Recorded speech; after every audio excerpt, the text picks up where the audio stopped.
Hey folks, welcome back to Teaching Music to a Different Beat.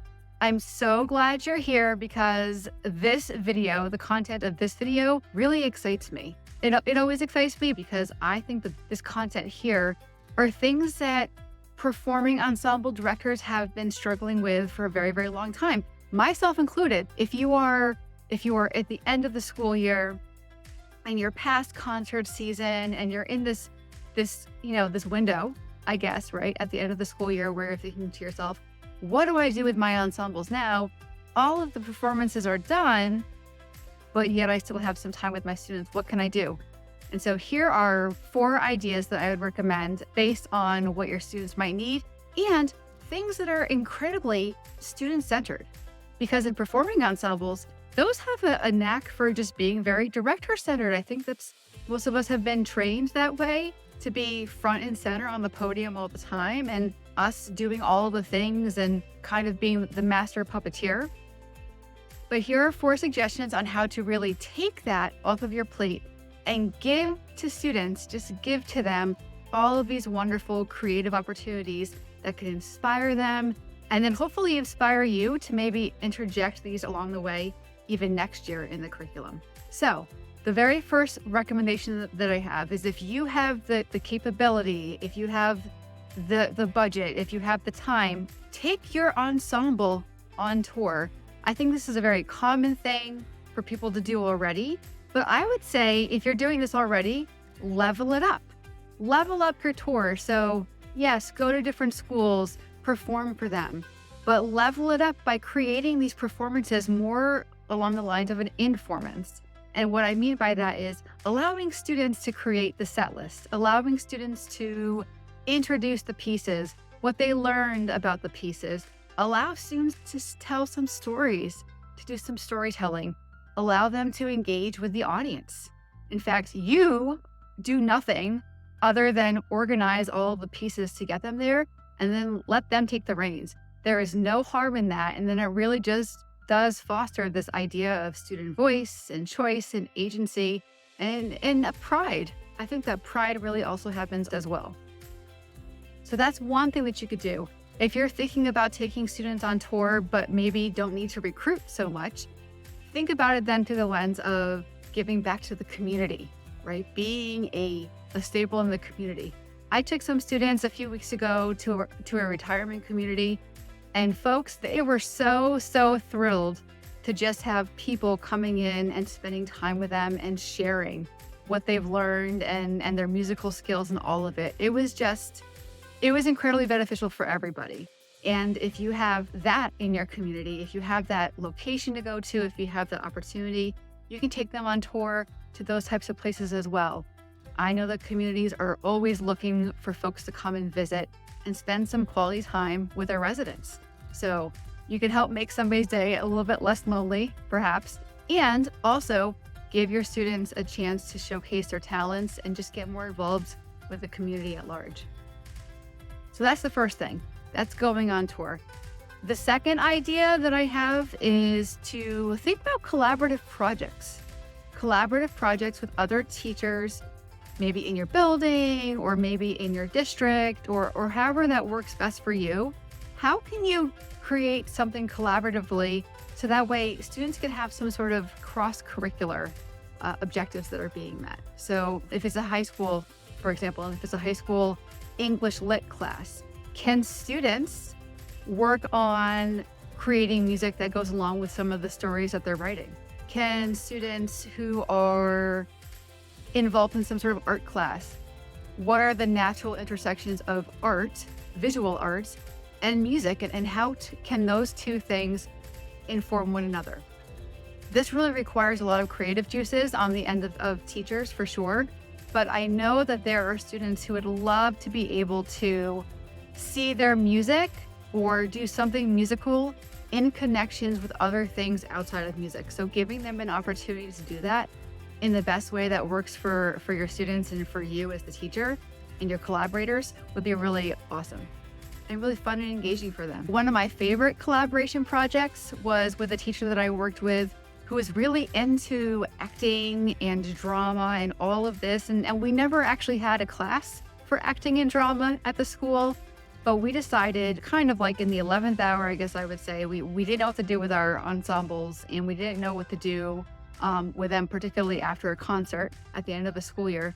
But we decided, well, we spent so much time focusing on certain composers and musicians and influencers, I guess, if you will, in music and the performing arts. And we thought to ourselves, how cool would it be to create some sort of intersection between what they've learned about in music and some sort of performing arts, visual performing arts or dramatic performing arts.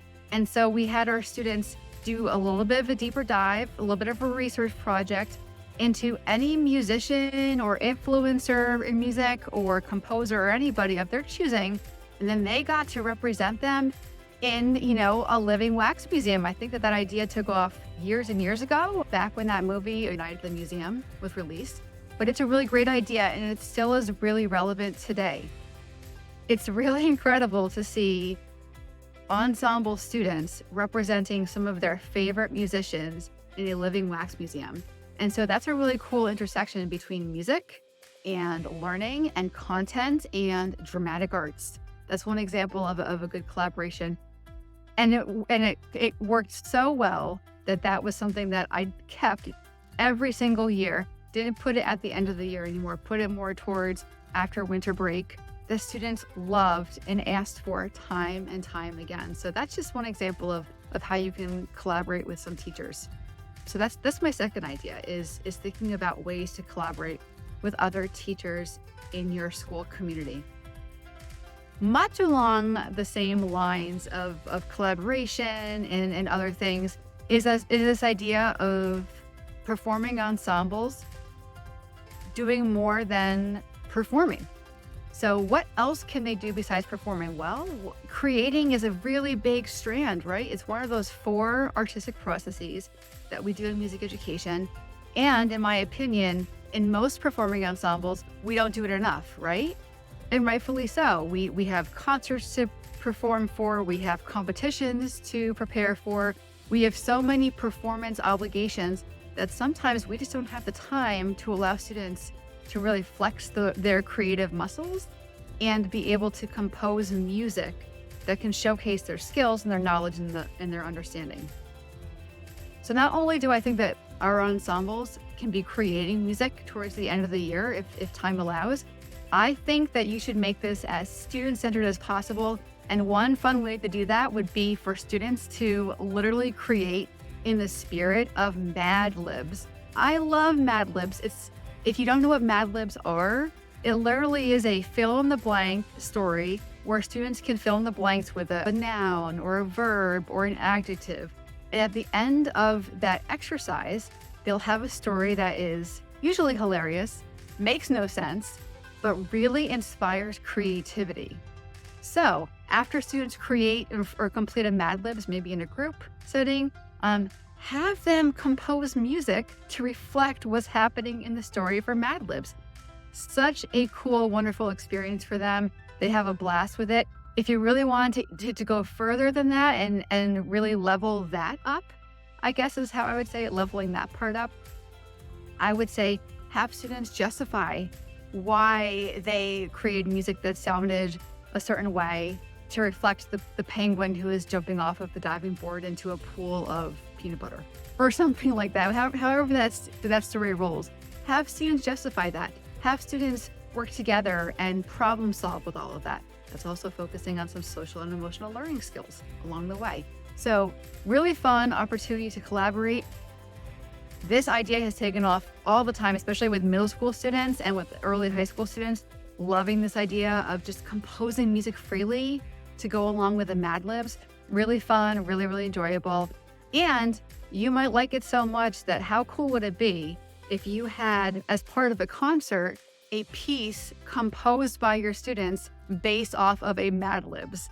That would be so awesome. I think the audience would love it. They would love it, actually. That would be so amazing. I know the audience would love it. I know that the students would be so proud of what they did and the fact that they get to introduce their hard work and showcase all of that wonderful student agency that you have then given to them. So it really does support student agency, student learning, student leadership, so many things that are student-centered in just that one example of an activity. So the sky is the limit. Let them do it, see how it rolls, and see how much you like that. And finally, the very last thing that I would recommend is giving students an opportunity to be a conductor of the day. As ensemble directors, it's really common for all of us to be on the podium by ourselves, choosing the repertoire all the time.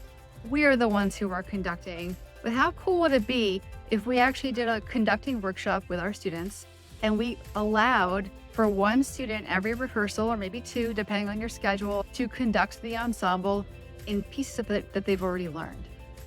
So giving them the skills to conduct those patterns, showing them different gestures that are meant to invoke different musical responses with the ensemble, and then challenging your ensemble students to actually do what the student conductor is asking them to do with their gestures and all of that. What a really fun activity to do. It gives them leadership skills. It lets them try something different. I know that lots of students would love to conduct ensembles, so getting their feet wet would be really amazing. And who knows, you might actually find somebody in all of this experimentation that you're going to say next year, you know what, you did such a great job with that conducting. Would you like to guest conduct one of our pieces? And would you like to rehearse this during rehearsal and then do it at our concert? Cool would that be? So another example of how we can really put students front and center, just kind of branching out beyond the basics of what we do in an ensemble setting anyway. So these are ideas. These are just some ideas of recommendations on how to make performing ensembles more student-centered in general, but really beautiful things that can kind of be experimented with in a very low stakes setting at the end of a school year that just might take off. You might decide, hey, I really love this. I want to do this next year. And give it a whirl, give it a shot, try different variations of all of these things. I'd love to hear how it goes for you. And don't forget, just because you do it once, and let's say you fall flat on your face, just because you did it once and you fell flat on your face, it does not make it a bad idea. It just might mean that maybe the context wasn't right, maybe the enactment wasn't quite spot on. There are lots of reasons for some of these ideas to not work out well, especially in a performance-based setting, because usually it's because students are not used to being given the reins to do something like this. And so that's actually a change in culture, community of how things are done.